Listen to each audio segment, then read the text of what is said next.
Hey,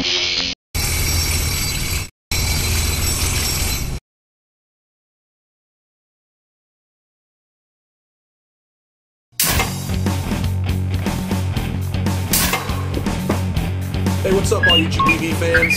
Welcome to what will be the final edition of the Fantasy Factor for the 2010 NFL fantasy season. It was a great year, a lot of surprises, a lot of big names that people thought were going to be dominating the stat columns. Really didn't pull through. It was the emergence of a lot of new names. The running back position wasn't as dominant as it usually is. Wide receivers were scoring more points, and it was definitely the year of the quarterback. Well, we're going to take a little look back at the fantasy football year and give out some awards with the ALL DST Fantasy Team.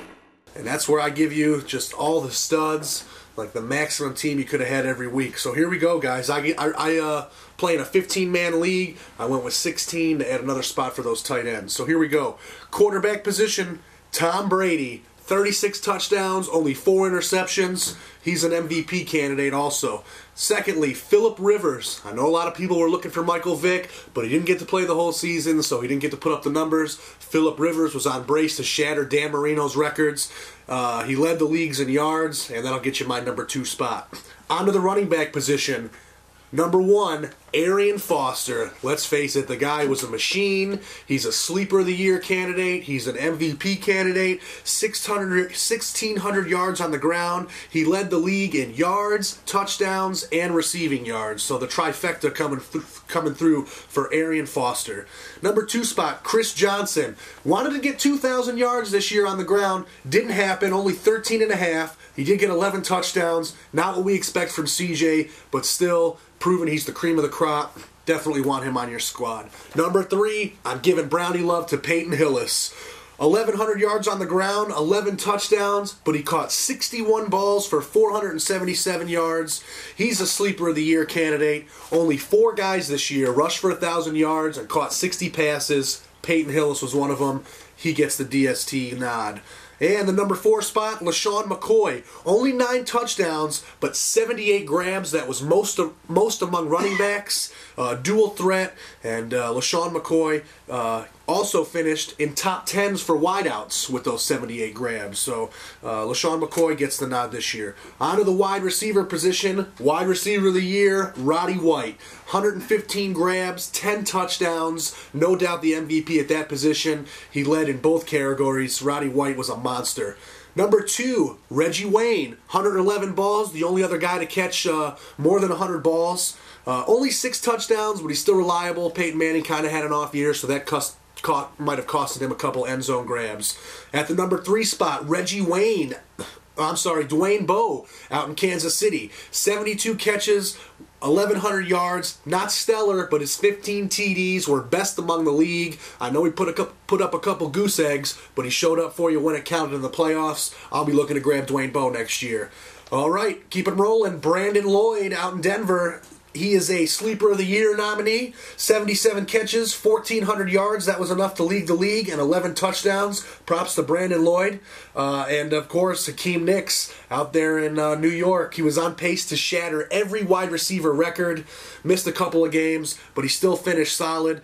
79 balls, 1,000 yards, 11 touchdowns. Hakeem Nicks, look for him, guys. Tight ends, Jason Witten, 94 grabs. Only tight end to eclipse the 1,000-yard mark, and he added 9 touchdowns onto it. Jason Witten is the tight end of the year. And a little surprise right here at the number 2 spot, Mercedes Lewis in Jacksonville. Only 58 grabs, 700 yards, but he found pay dirt 10 times, and that was most among tight ends. So Mercedes Lewis is getting the nod. Kicker, Sebastian Janikowski. All right. Defenses, Pittsburgh. Lowest points allowed, 224. Most sacks. And they're still a defensive juggernaut. The Steel Curtain still doing big things. They were the defensive of the year. Secondly, New England. They're going to round out the list. I don't know how they keep doing it, but they are turning young players into great prospects. 6 special teams TDs, and they were second in points allowed. So that wraps up the DST All Fantasy Team, and we're going to give out our awards this year to the MVP of the year, the Sleeper of the Year, and the Bum of the Year. So that'll be some fun. let's start with the MVP, the guy who went overall, most fantasy points scored, easily Tom Brady. Didn't start off so hot, but he definitely turned it on in the second half of the season. Once he hooked up with Deion Branch again, their offense is just unstoppable. Sleeper of the year.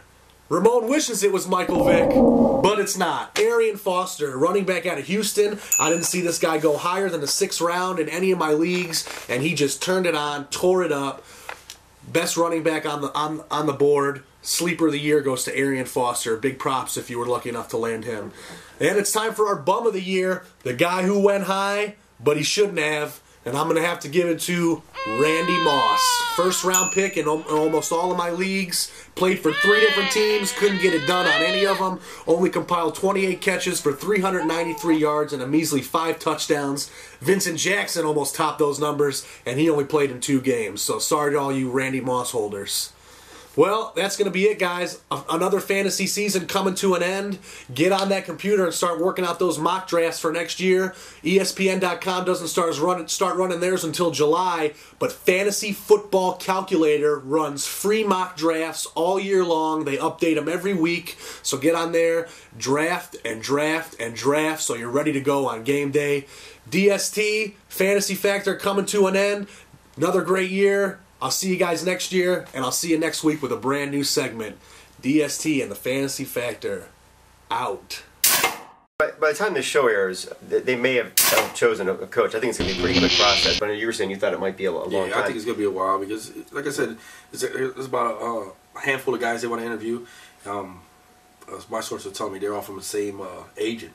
So the 5 guys have all the same agent, so he's going to go into that pool and work with those guys.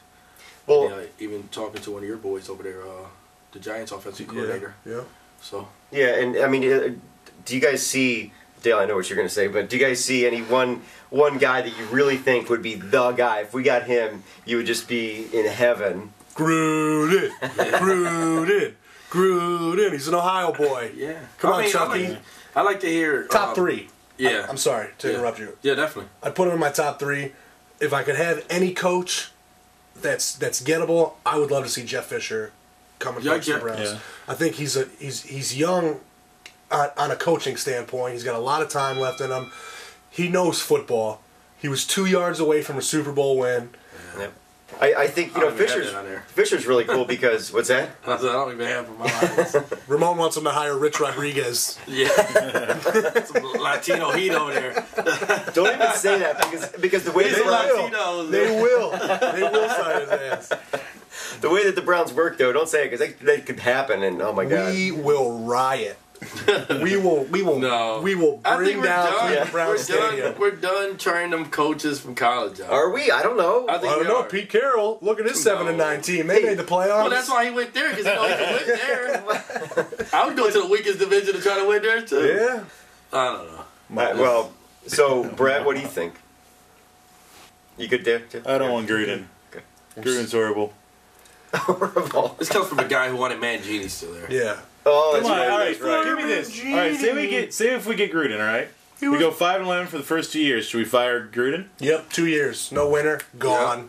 Yep. You can't build a team in 2 years to be a playoff contender. You can get more than 5 wins. Yeah, exactly. Bonus, but hey, the players play the game.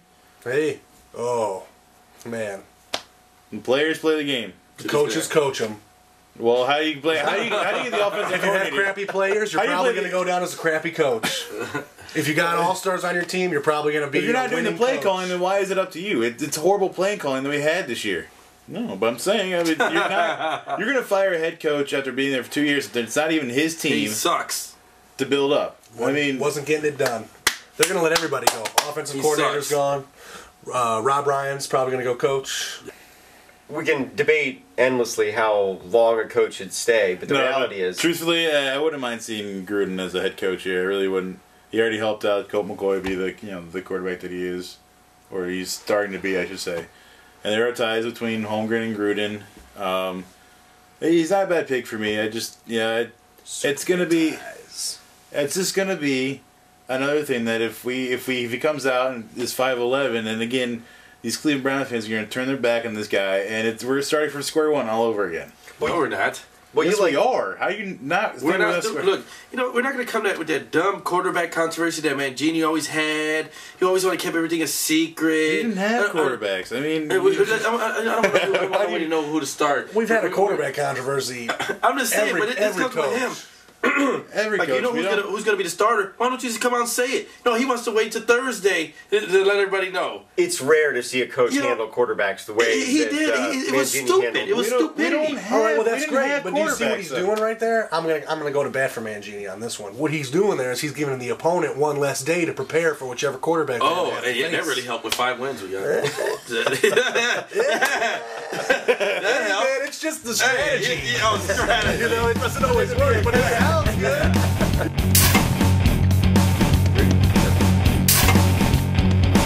Welcome back to Game Day Battle. We've got a small bit of time left, and I don't know why you guys do that every time.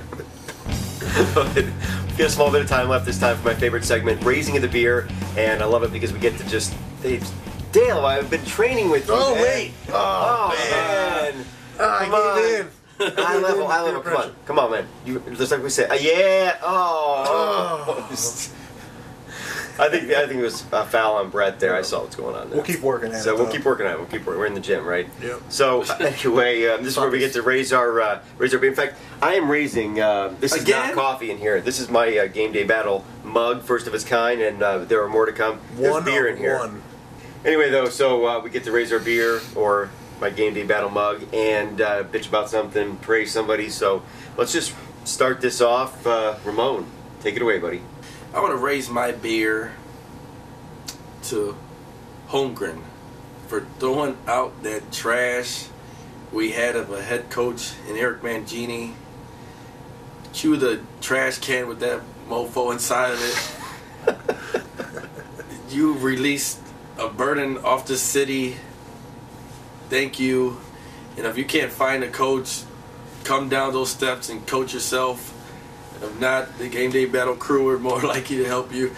We sure know how to run a team. You see us here. And not, you can reach me at Ramon at GameDayBattle.com. Brett, man, what do you got? I am going to raise my beer to the Ohio State Buckeyes. I will join you.